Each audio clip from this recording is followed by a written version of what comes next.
नमस्कार, मैं हूं दिनेश शर्मा।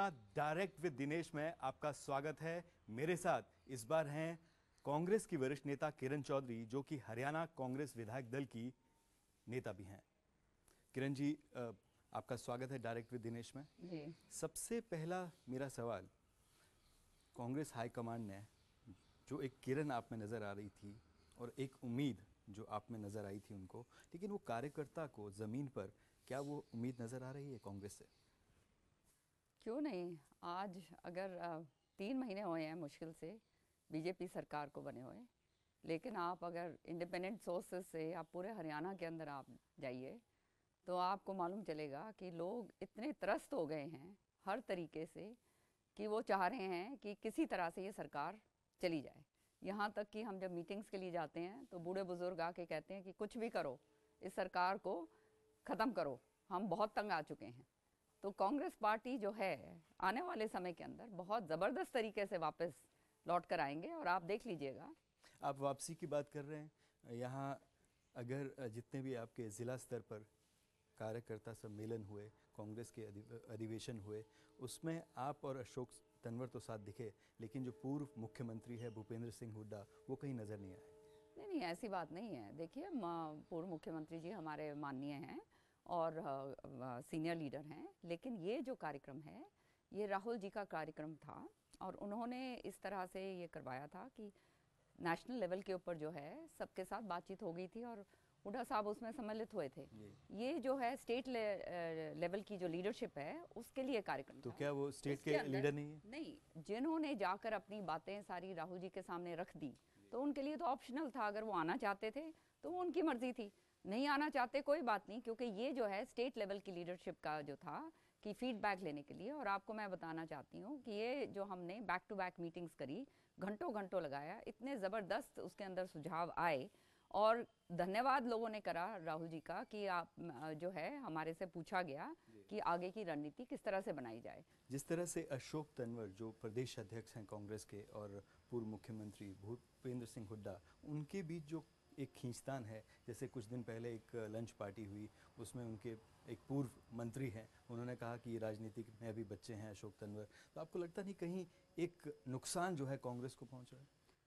जी देखिए, ये सब मीडिया की उपज है, फ्रैंकली स्पीकिंग। इसके अंदर कोई, लेकिन मीडिया ने तो ये बयान नहीं दिया। कोई बयान, बेशक बयान तो हजार, आप देखिए वो विज साहब 1000 बयान दे रहे हैं, विज मंत्री जो हैं खट्टर साहब के, वो बयान अलग दे रहे हैं, रामविलास शर्मा जी कुछ और अलग कर रहे हैं, कोई और अलग कर रहे हैं। तो ये तो बेकार की बातें हैं। आपका और मतलब ये आप कह मेरे रहे हैं कि ख्याल आपका घर बिल्कुल एकदम सही बिल्कुल बिल्कुल सही है और आप देखिएगा बहुत मजबूती के साथ जो है उभर के आएगा। अगर पूर्व मुख्यमंत्री की बात की जाए, किसी भी एक भी सम्मेलन में वो नजर नहीं आए आप लोगों के साथ। देखो, मैं आपको एक बात स्पष्ट करना चाहती हूँ, पार्टी अध्यक्ष जो है वो पार्टी प्रेसिडेंट जो हैं वो बनाते हैं, सीएलपी लीडर जो है वो भी उधर से है। सो सीएलपी एंड पार्टी अध्यक्ष जो है, जो पार्टी का विंग है, वो इकट्ठा चल रहा है। जो जहाँ तक हमेशा आप इस चीज़ को क्यों खींचातानी में लेकर आते हैं, सब यहाँ पर सब हमारे जो बड़े बुजुर्ग हैं उनके साथ क्या कहते हैं मिलकर सारे के सारे काम करते हैं, कोई ऐसी बात ही नहीं है। और मुझे समझ नहीं आती है खींचातानी वाली बात बार बार क्यों होती है। हमारे को तो कोई ऐसी खींचातानी नजर आती है। आप ही की बात की जाए, हाँ 15 विधायक जो चुनकर आए थे कांग्रेस के जी, वो भी हुड्डा समर्थक बताए जाते थे, लेकिन उसके बावजूद भी आपको विधायक दल का नेता बनाया गया। सबसे पहले तो मैं आपको एक बात स्पष्ट करना चाहती हूँ, एक समर्थक किसी और के समर्थक, तीसरे समर्थक, ये कांग्रेस पार्टी के अंदर नहीं होता। कांग्रेस के अंदर जो समर्थक हैं कांग्रेस समर्थक हैं और हमारी एक नेता है सोनिया गांधी और राहुल जी, ठीक है ना। उनके अलावा कोई और नेतृत्व जो है वो उनसे डिसाइड होता है। ये बात कहने की कहते 15 उनके समर्थक हैं और वो हैं, वो 15 में मैं भी हूँ, 15 में और भी हैं। हम सारे के सारे सोनिया गांधी और राहुल जी के और कांग्रेस पार्टी के समर्थक हैं। लोकसभा चुनाव, विधानसभा चुनाव के दौरान जो है काफ़ी कार्यकर्ता जो हैं, पार्टी के नेता जो हैं, पार्टी छोड़कर चले गए, जिससे आपको नुकसान भी हुआ लोकसभा में, विधानसभा चुनाव में। तो क्या पार्टी की कोई ऐसी रणनीति है कि उनको उनकी घर वापसी हो, उस पर कोई पार्टी सोच रही है, कोई विचार कर रही है?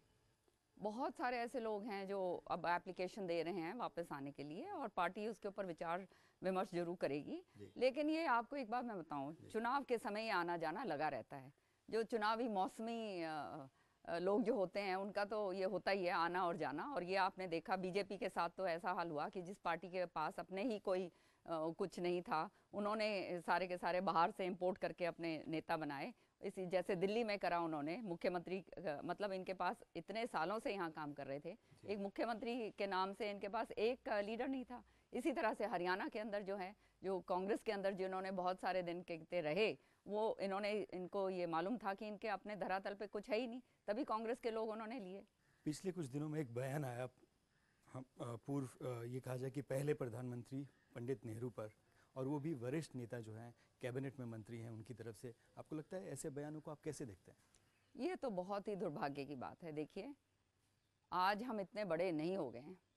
जिन मंत्रियों ने ये बयान दिए, उनको ये सोचना चाहिए, नेहरू जी इस देश के पहले प्रधानमंत्री थे, पूरा फ्रीडम स्ट्रगल के अंदर उनका पूरा योगदान था, बहुत मतलब मेहनत से वो वहाँ पे पहुँचे थे, और बहुत ही वरिष्ठ उनका क्या कहते हैं स्टैचर है।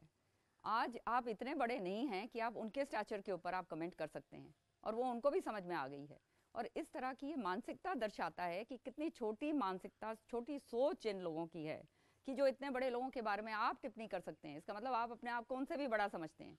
खुद अपने गिरेबान में झांक के देखिए आप क्या हैं, और आपको मालूम चलेगा। और इस तरह की टिप्पणियाँ जो होती हैं, ये बहुत ही इसको स्ट्रांगली मैं कंडेम करती हूँ, मैं कर भी चुकी हूँ। और मैं तो यही कहूँगी कि अपनी ज़बान को संभाल के बात करें, क्योंकि राजनीति के अंदर समय आता है और जाता है, लेकिन आदमी का जो बोल होते हैं वो हमेशा के लिए वो रह जाते हैं। और आज यही कारण है कि उन्होंने बार बार हाथ जोड़कर माफ़ी मांगी। इस तरह के बयान जो है, कोई भी पार्टी हो, कोई भी नेता हो, नहीं आना चाहिए। बिल्कुल नहीं आना चाहिए, बहुत गलत बात है। और इस तरह की जो बातें हैं, देखो राजनीति में 100 चीज़ें चलती हैं, लेकिन गलत बयानबाजी और किसी के ऊपर पर्सनल चरित्र पे या किसी और उस पर गंदी तरीके से टिप्पणी करना, ये शोभा नहीं देता। ये आदमी की मानसिकता दर्शाता है कि वो किस लेवल का आदमी है। किरण जी, आपसे हमारे सीधे सवाल जारी रहेंगे। यहाँ आपको लेना होगा एक छोटा सा ब्रेक। ब्रेक के बाद हम जल्द हाजिर होते हैं।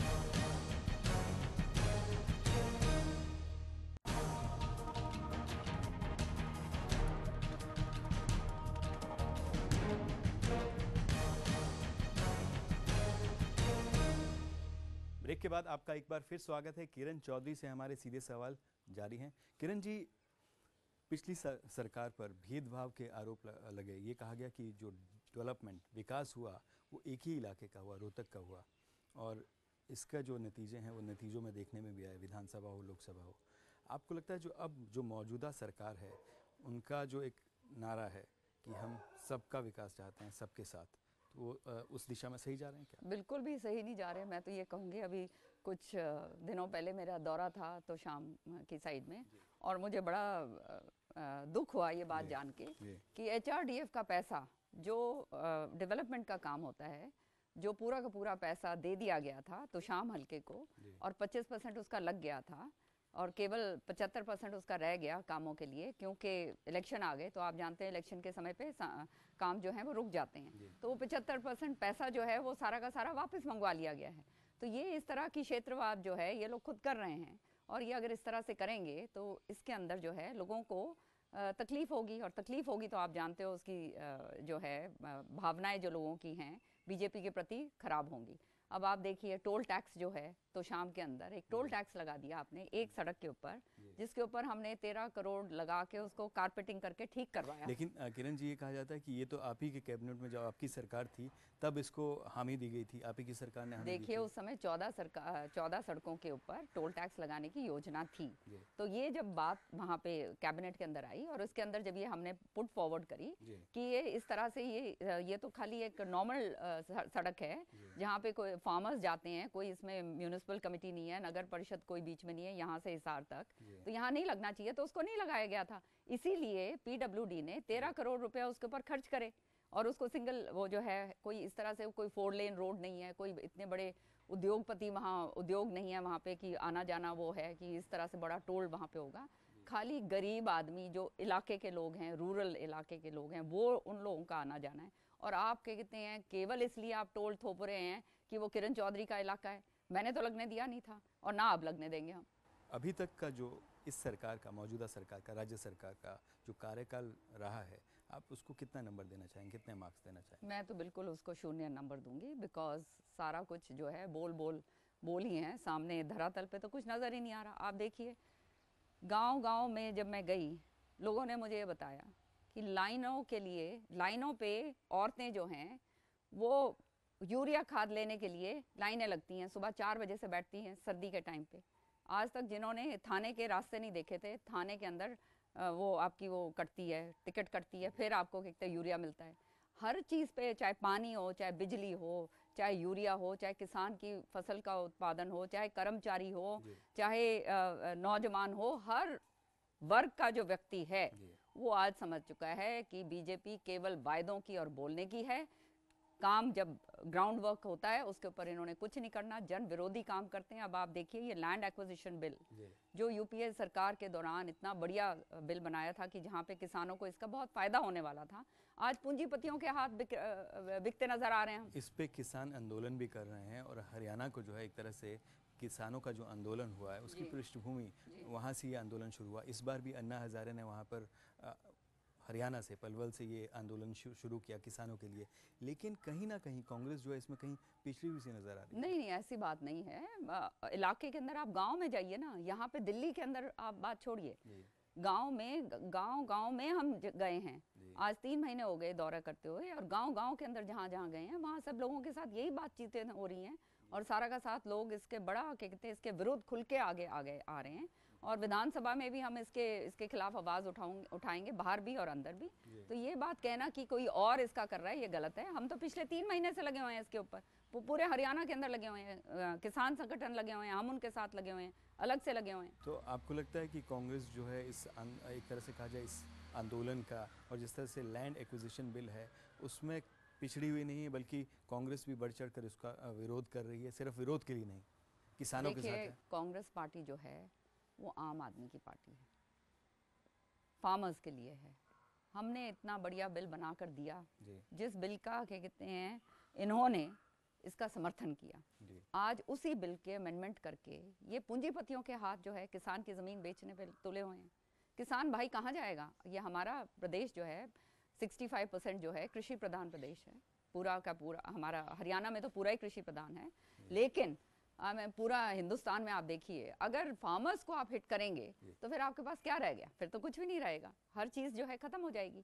और जिस तरह से ये लोग इन्होंने कंसेंट क्लॉज हटाए हैं, पीपीपी प्रोजेक्ट्स के लिए ये कह रहे हैं, और जो मल्टी जहाँ पे ये क्रॉप्स उपजाऊ होंगे उनको क्या कहते हैं ये बेचने के लिए बात कर रहे हैं।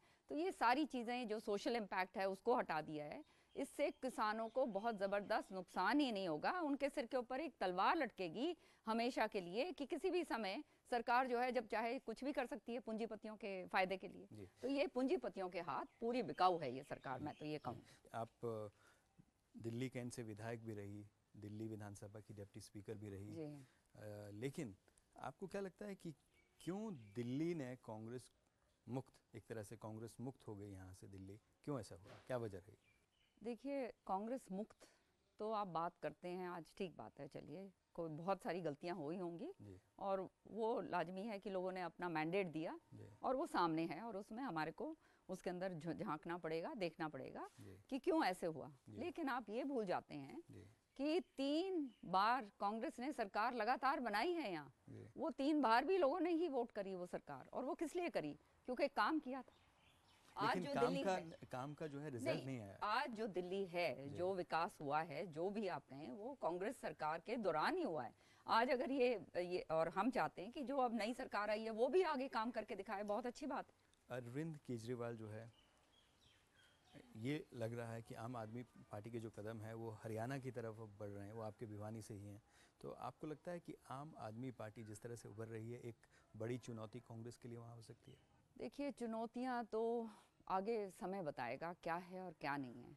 अभी भविष्य के बारे में तो मैं कोई भविष्यवाणी कर नहीं सकती, लेकिन एक बात ज़रूर है कि हरियाणा के अंदर कांग्रेस पार्टी का बहुत ज़बरदस्त रूट्स हैं, और जिस तरह से ये बीजेपी हर फ्रंट के ऊपर विफल हो गई है, लोगों को समझ आ गए हैं कि चाहे कुछ भी हो, कांग्रेस पार्टी के अंदर ऐसे काम तो नहीं होते। लेकिन आपको नहीं लगता कि आम आदमी पार्टी के आने से कांग्रेस को एक सेटबैक है कांग्रेस की? नहीं, ऐसी कोई सेटबैक नहीं है। और कोई भी अच्छी पार्टी आए, अच्छी बात है, ये तो कंपटीशन और अच्छा होता है। मैं तो हमेशा ये कहती हूँ, जितना ज़्यादा कंपटीशन होगा उतना लोगों को फ़ायदा है। हरियाणा की बात करें या फिर दिल्ली की बात करें, हार का जो सिलसिला है वो कांग्रेस के लिए वो थम नहीं रहा है।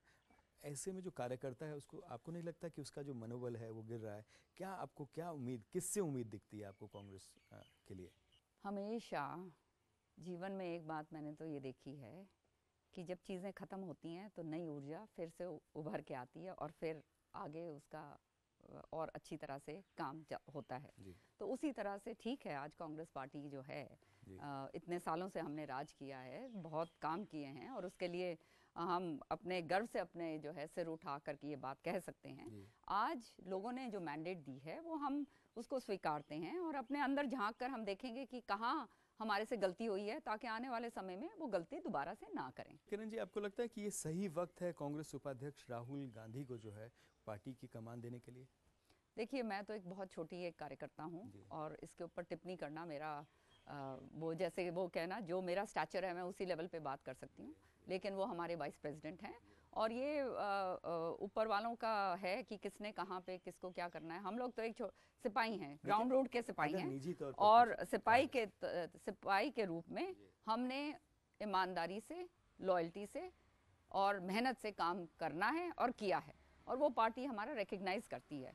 और जिस तरह से हमारा नेतृत्व है, इससे अच्छा नेतृत्व मैं समझती हूँ हमारे को नहीं मिल सकता और इन्हीं के कारण आज कांग्रेस जो है वो एकजुट है। चाहे बेशक हम आज थोड़ा सा हमारा जो है कम हुआ है काम, पर आप देखिएगा आने वाले समय में एकजुट हैं हम और इसी और ऊर्जा के साथ उभर के तो आगे आप कह रहे हैं कि कांग्रेस की जो कमान है वो कांग्रेस अध्यक्ष सोनिया गांधी के हाथों में रहने? देखिए, मैंने आपको ये कहा कि मैं इसके ऊपर टिप्पणी करने लायक नहीं हूँ क्योंकि मैं उस लेवल की नहीं हूँ। आप वरिष्ठ नेता हैं है ना, वरिष्ठ नेता बेशक हूँ, पर मैं अपने औकात जो मेरी है मैं जानती हूँ, तो इस चीज़ के ऊपर मैं क्या टिप्पणी करूँ। हाँ, पर ये बात है कि नए लोग जो हैं, ऊर्जा आती है और नए लोग हमारे जैसे, अब हमारे के बाद कोई और आएंगे तो आगे कोई और आएगा, तो ये ऊर्जा तो आती है हमेशा। आपकी निजी राय क्या है? क्या कांग्रेस नहीं, मेरी निजी राय इसके अंदर कोई वो नहीं है। मैं पार्टी की सिपाही हूँ, जो पार्टी का फैसला है मैं उसके साथ हूँ। जी किरण जी, आपसे हमारे सवाल जारी रहेंगे। यहाँ हमको लेना होगा एक छोटा सा ब्रेक के बाद हम जल्द हाजिर होते हैं।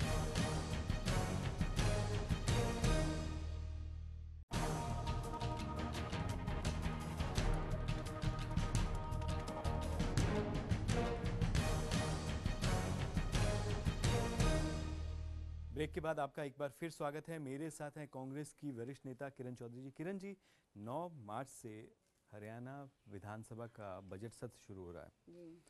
आप विधायक दल की नेता हैं, कांग्रेस विधायक दल की नेता, तो इस बार आपकी रणनीति क्या होगी, कांग्रेस की नीति क्या होगी इस सत्र को, अगर बजट सत्र की बात की जाए, बजट को लेकर? सारी विफलताएं जो सरकार की हैं उनको हम उजागर करेंगे। इश्यूज़ ही इश्यूज़ हैं, हर तरीके से झूठ बोल के इन्होंने सत्ता हथियाई है। आज भी जब हम गांव में जाते हैं तो लोग हमारे से पूछते हैं कि भाई 15 लाख रुपए खातों के अंदर आ रहे हैं, नहीं आ रहे हैं, काला धन वापस आया नहीं आया। स्वामीनाथन रिपोर्ट जो है उसके ऊपर कोई कार्रवाई नहीं करी गई। 2000 रुपये पेंशन की बात करी थी, वो नहीं दिया गया। बेरोजगारी भत्ता जो नौजवान बच्चों को देना था वो नहीं दिया। कर्मचारियों के साथ अलग हो रहा है और हर तरीके से आप देख रहे हैं यूरिया का तो जो हाल हुआ है इस बारी, ऐसा तो हाल कभी हुआ ही नहीं। किसान ने इस बारी आंसू, खून के आंसू रोए हैं, क्योंकि एक तो फसल की मूल्य उनको नहीं मिल रहा पूरा, उसके ऊपर जो है फसल लगाने के समय जब आपको खाद की ज़रूरत होती है, यूरिया की ज़रूरत होती है, तब वो लाइनों के अंदर डंडे खा खा के 307 के मुकदमे बनवा के वापस आ रहे हैं। तो आप समझ सकते हैं कि पूरे हरियाणा के अंदर त्राही त्राही हर तरीके से मची हुई है।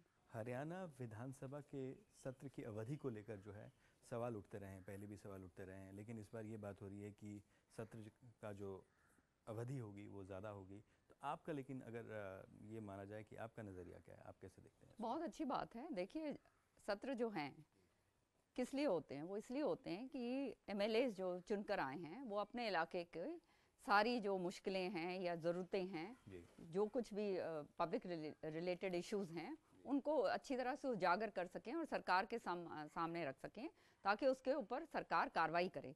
इसलिए ये सत्र होते हैं, चाहे पार्लियामेंट का हो चाहे असेंबली हो।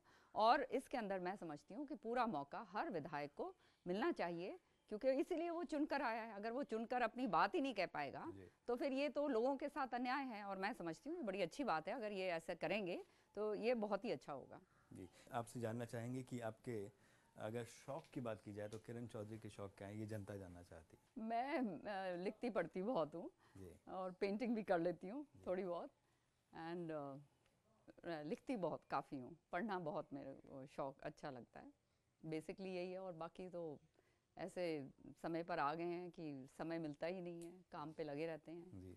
और आप जानते हैं कि काम जो है वो प्राथमिकता हमेशा लेता है, क्योंकि मैं इस सोच से काम करती हूँ, एक स्पिरिचुअलिटी जो है वो उसके साथ मेरा दिमाग चलता है कि जब भगवान ने दिया है इतना तो उसको वापस लौटाना ज़रूरी है, और इसलिए काम करो लोगों के भलाई के लिए। क्या परिवार के साथ आपको वक्त मिल पाता है अपने बेटी के साथ? कम ही वक्त मिलता है, क्योंकि आप जानते हैं, लीजिए ग्रीन टी है, you like green tea? Thank you. हाँ हाँ, कम क्योंकि कम वक्त तो कम ही मिलता है। वो भी अपने लगी रहती हैं, उनका भी आप जानते हो कि XMP हैं और अपना काम उनको करना है, लोगों के बीच में रहना है। मैं अपना काम करती हूँ, पर हाँ ठीक है, भगवान ने जो दिया है उसको पूरा मान के उसका धन्यवाद करके काम करते हैं, और जीवन के अंदर जो मिला है उसको आगे बढ़ाने की कोशिश करते हैं। क्या पिक्चर्स देखने का, मूवीज देखने का शौक है? जी, मेरे को शौक है पिक्चर्स देखने का जी। बहुत, पर ज़्यादा समय तो नहीं मिलता, पर जब भी मिलता है I like to go and see movies. Which was the latest movie you saw? I don't remember now, I think it was Birdman. जनता ये भी जानना चाहती कि आपका फेवरेट स्टार कौन है, अगर बॉलीवुड स्टार की बात की जाए। No, I don't have any favourites as such, but I like historicals. History के अंदर मेरे को बहुत शौक है, एंड जो है हिस्टोरिकल मूवीज़ हों चाहे कुछ और जो है, या you know concerning famous people, I like these kind of movies. जी। स्टार आपका कोई फेवरेट, कोई ऐसा? Not really, I'm not into any kind of a favorite star or anything. I like to see the movie for what it is and not because of the star. जी। अगर खेलों की बात की जाए किरण जी, तो कौन सी गेम आपको स्कूल या कॉलेज टाइम में पसंद रही? आप क्या खेलती भी थी क्या? जी बिल्कुल खेलती थी मैं। I was used to play tennis, lawn tennis and table tennis दोनों। वॉलीबॉल भी मैंने खेला हुआ है, फुटबॉल भी खेली हुई है। So I was a very active student and debates के अंदर मैं बहुत पार्टिसिपेट करती थी जी। सेमिनार्स के अंदर, ये वो बहुत सारा क्या कहते हैं। कॉलेज के अंदर तो बहुत ज़बरदस्त तरीके से हर डिबेट के अंदर मैंने इंटरनेशनल नेशनल लेवल के ऊपर जो है पार्टिसिपेशन करा हुआ है। एंड प्लेज के अंदर acting, theatre also I have done. अभी क्या आपको कोई ऐसा कोई फेवरेट गेम हो जिसको आप देखती हो, आपको वक्त मिल पाता हो देखने के लिए? I like to watch lawn tennis, अगर if I have the time sometimes, you know, to see this, and on and off kabaddi है जो बच्चे खेलते हैं, I find this very interesting because judo की मैं वाइस प्रेसिडेंट भी, नेशनल वाइस प्रेसिडेंट रही हुई हूँ। Not judo, it's called Kurash, so this is something which is like judo, so इसलिए थोड़ी सी मेरी इसमें दिलचस्पी है, बट समय कहाँ मिलता है ज़्यादा, it's not this thing. Cricket world cup चल रहा है, भारतीय टीम का आगाज़ जो है एक अच्छा हुआ है, तो आप क्या कहना चाहेगी? मैं उनको बहुत बहुत बधाई दे चुकी हूँ, और ये हमारे देश के लिए बहुत ही गर्व की बात है। और आप जानते हो जब पाकिस्तान के साथ जब मैच होता है तो फिर बात ही कुछ और हो जाती है। जी, आपको लगता है कि पाकिस्तान से जीत गए तो वर्ल्ड कप जीत गए? Well, I watch cricket only when they are playing with Pakistan. Otherwise, frankly speaking, I'm not a cricket fan. तो वो मैच आपने पूरा देखा? पूरा तो नहीं देख पाई, but I was you know on this thing mobile to know what was happening, because you see the thing is कि it is not the match, it is the match between the two countries, Pakistan and India, so it brings up your spirit of nationality. Kiran ji, Zee Media से बात करने के लिए बहुत बहुत धन्यवाद। ये थी कांग्रेस की वरिष्ठ नेता किरण चौधरी। आपको हमारा ये कार्यक्रम कैसा लगा, आप हमको लिख सकते हैं editorpunjabi@zmedia.slgroup.com पर। आप हमको ट्वीट भी कर सकते हैं SDINESHAA पर। आप देखते रहिए जी मीडिया। नमस्कार।